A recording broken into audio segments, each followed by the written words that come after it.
Let's move on, because today we had the US debate between Donald Trump and Joe Biden, and it was taken live by all major news networks in this country, and boy, were there some wild moments. Biden mumbled his way through the event and at one point appeared to freeze. Childcare, elder care, making sure that we continue to strengthen our healthcare system, making sure that we're able to make every single solitary person eligible for what I've been able to do with the COVID, with dealing with everything we have to do with, look, if we finally beat Medicare. Thank you, President Biden. Awkward stuff. And Trump clashed with Biden about this dubious claim. I was recently in France for D-Day, and I spoke all about those heroes that died. I went to the World War I cemetery he refused to go to.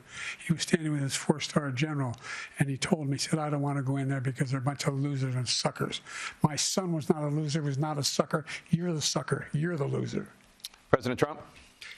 First of all, that was a made-up quote, suckers and losers. They made it up. It was in a third-rate magazine that's failing, like many of these magazines.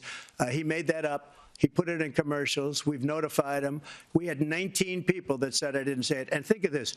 Who would say I'm at a cemetery or I'm talking about our veterans? Because nobody's taking better care. I'm so glad this came up, and he brought it up. There's nobody that's taken better care of our soldiers than I have. Tim Blair, I'd love to get your thoughts. Who won the debate? Joe Biden lost it.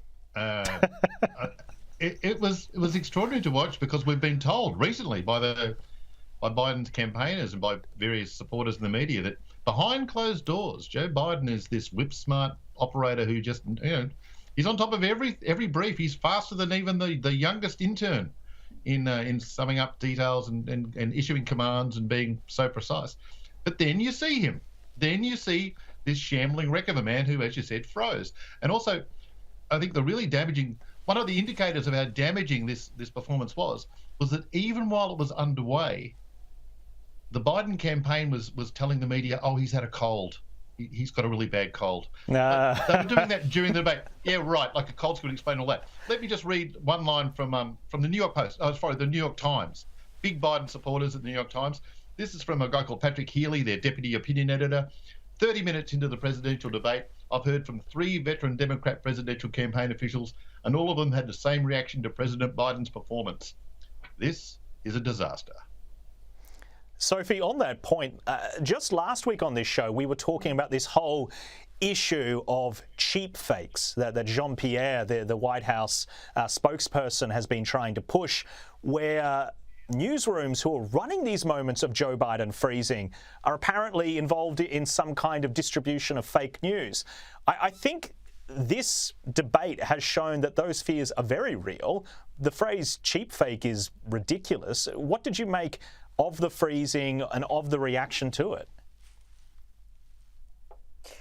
Joe Biden's freezing was absolutely catastrophic, Jack, and something that all Americans, they're not silly, they can make up their own mind. Joe Biden freezing in that moment, Trump's look on his face, looking across him on the screen, was just priceless. He also appeared to stumble. I mean, I must say, I saw quite extensive amounts of that debate today, and I would argue that Trump won it hands down. Biden stumbled. He couldn't execute his points clearly. And Trump just had the numbers in front of him. He had good arguments.